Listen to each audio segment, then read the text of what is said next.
Now back to Atiba Buchanan and LaDonna Ray on the Talk of Chicago, 1690 WVON. Black maternal and infant mortality death continues to be an issue in this country. It is, in some cases, it is not safe for a black woman to have a child, depending upon where she is. Several ways. And the unfortunate part about that is it doesn't even matter. Socioeconomic class doesn't even matter. Whether you could be Serena Williams, literally, or you could be someone of meager means. It's still an issue. But there are people out here fighting the good fight concerning that. And on the live line, we have one of them, attorney Margaret Battersby Black. She's a managing partner at Levin and Perconti, and one of the leading birth injury lawyers in the United States who has successfully represented many black families. All right, and she just secured a huge settlement, and we're here to talk about not just the settlement per se, but really what she sees from an attorney's point of view of what seems to be persistent problems in the healthcare system for black mothers and black infants. Thank you so much for joining us. Yes, thank you, Attorney Black. How are you? Good. How are you? Excellent. So please give us an idea from your perspective of how pervasive this issue is. Yeah, so I think it's first important to say that these disparities in the way that black mothers and babies are treated versus white mothers and babies are not about biology. It's not about black women's bodies that are the problem. The problem is the system. And across the country, and even here in Illinois, black women are 2 to 3 times more likely to die from pregnancy-related causes than white women, and their babies are more likely to suffer preventable birth injuries like oxygen deprivation or cerebral palsy. And so what I really see, is when those things happen, they come to me to say, hey, is this supposed to happen, or are there things that should have been done differently? Which, I can speak to because we just had this recent case involving a first-time black mother delivering at the hospital closest to her home. And that's one of the causes here is that a lot of times, first of all, there are unequal hospital resources, and many of the predominantly black serving hospitals have higher complications rates and fewer staff. Second, there's implicit bias. And whether people realize it or not, there are studies that show that black women's concerns are more often dismissed or minimized in medical settings. But this case is interesting because in this case, it wasn't the mom who was telling the medical providers that something was going wrong. It was the baby. So my client was 39 weeks, and her prenatal care had been going really well. She was told to expect nothing but a healthy baby. But on her last visit to her doctor's office before she was going to deliver, she had a checkup. And the ultrasound showed that the baby was measuring on the smaller side, even though he was full term. So they decided correctly to send her to the hospital and induce her delivery because everybody knows that smaller babies sometimes have a more difficult time withstanding stress during labor. And so when she got to the hospital, she was hooked up to a fetal monitoring system that could read the pattern of the baby's heart rate to show if he was doing well. And when she arrived, the baby looked great. The baby was telling, the doctors and nurses that he was okay. So the birthing process, as you may know, is stressful to begin with. When you hear the term contractions, that refers to the baby being squeezed by muscles through the birth canal. And so naturally during that process, there are times when the baby is squeezed and there may be some decreased blood flow. Mm-hmm. But babies have reserves of oxygen, so they can withstand this kind of normal natural process. But that's why we have the monitoring. And so when you're monitoring moms in labor, the healthcare providers are supposed to be looking at 2 things. 1, how is the baby tolerating the labor? And 2, how is mom progressing? Is this going to be a long labor or a short labor? And they've got to make sure that the baby is tolerating the labor well enough to get through the labor and be delivered. And what my client didn't know, but what the lawyers and the medical providers know is that when smaller babies are in the labor process, they may not be able to withstand it and tolerate it as long. And my client trusted the nurses and the doctors to monitor the baby.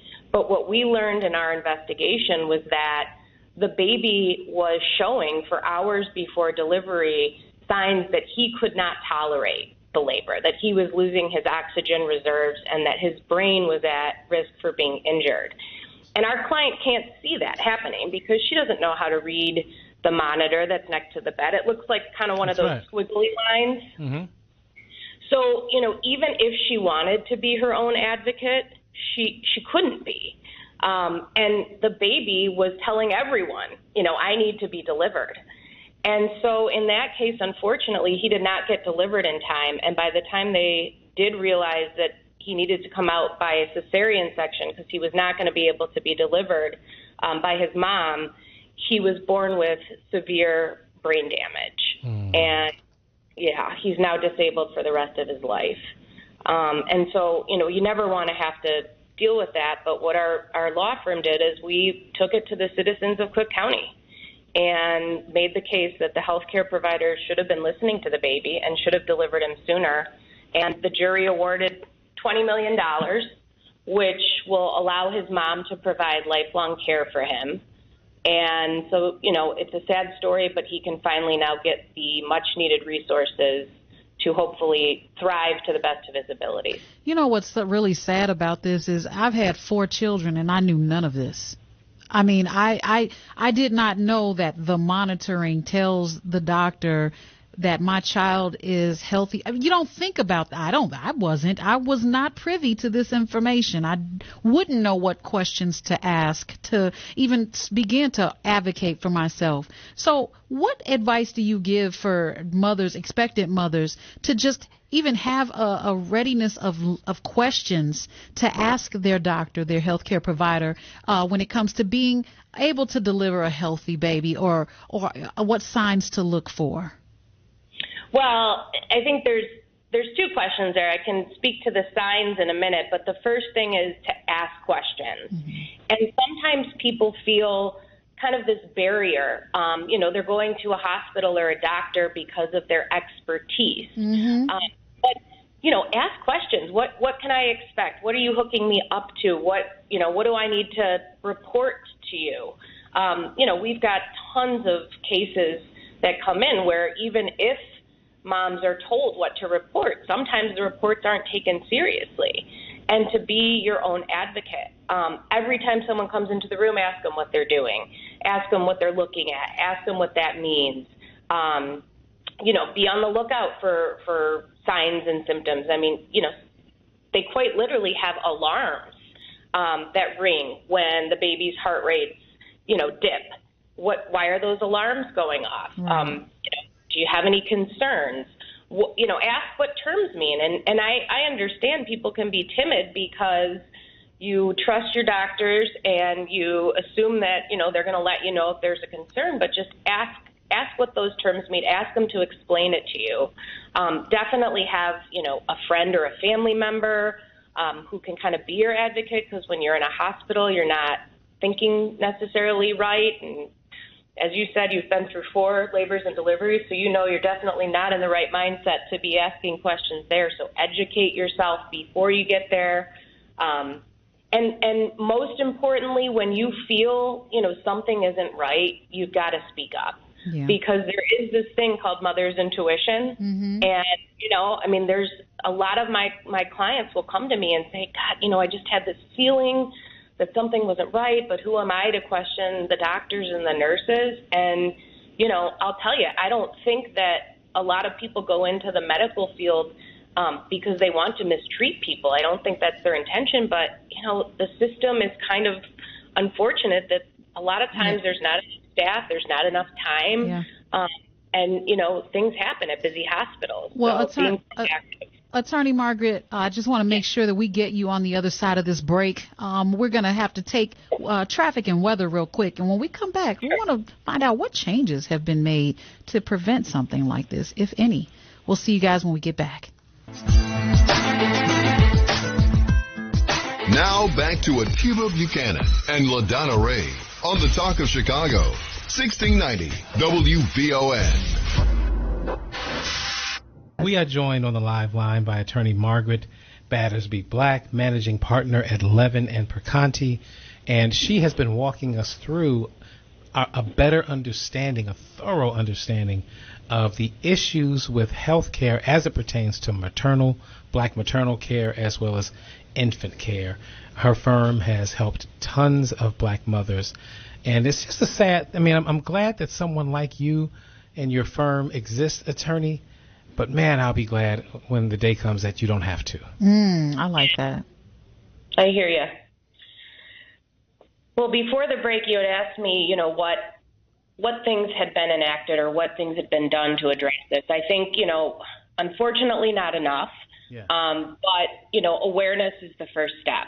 So, it's only recently that this has kind of come to the forefront. And on the heels of some CDC reporting about the fact that there's this large disparity in healthcare, Senator Cory Booker, who's a Democratic senator out of New Jersey, introduced something into Congress called the Black Maternal Health Momnibus Act, which, is kind of a little pun there. But the purpose of it was to end preventable maternal mortality and maternal health disparities in the United States. And, of course, that bill still sits in committee. So, one of the things that we as citizens can do is encourage more action on that.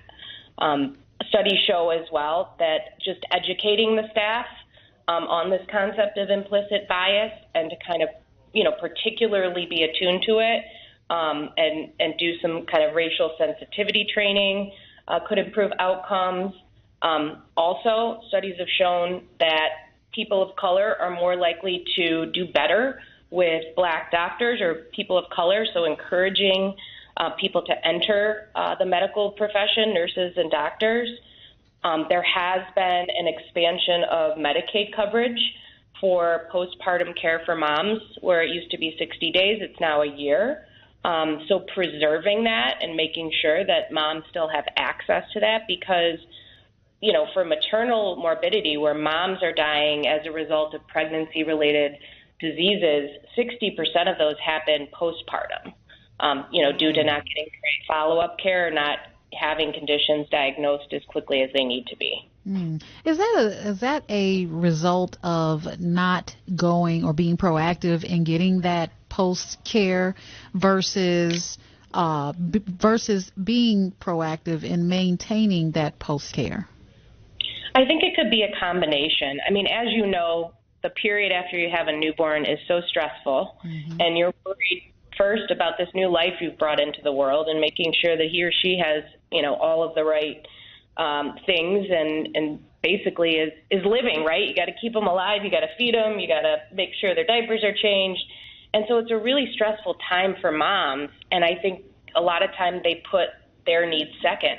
But I also think it goes to this kind of bias where sometimes when black women are complaining about things, they're not taken as seriously and their voices are not heard by doctors. They're dismissed more easily. And so, you've got to be proactive and you've got to be an advocate. And, the biggest thing is if you think something isn't right, keep fighting and go in and, get looked at. If you have to go to the emergency room, to get some kind of attention, do it. Because a lot of times, we've all been on the phone with doctors or medical providers where we're telling them, things that we're feeling. And of course, deep inside ourselves, we want it to be okay. Yeah. So when they're telling us, well, this is normal, there's a tendency to say like, okay, but, things that people need to look out for, bleeding for moms in the postpartum period, bleeding, shortness of breath, infection, signs of infection, temperature, those kinds of things, because those are red flags. Those can lead to catastrophic, consequences. Exactly. Well, Attorney Margaret Battersby Black, thank you so much for joining us today for this incredible work that you're doing to fight for the families who deserve justice. Tell us real quick how people can get in touch with your law firm. Yes. So my law firm is Levin Perconti, and you can just Google me or my firm, and my email is right there. But My email address is mpb@levinperconti.com, and you can call us at 312-332-2872. So thank you so much for having me. Of course, thank you. Thank you so much. We appreciate the work that you do. Thank you. All Man, right. I wish we didn't need an attorney like that, because it's such an ugly thing. But for those of you that heard everything that was said today, make sure that you ask those questions, because I guess I wasn't courageous enough to do it. Make sure you look out for what could be and what is about to be, because it's a lifelong commitment, guys. Being black ain't easy. Right here on WVON. But it surely is worth it. I love it. Yes.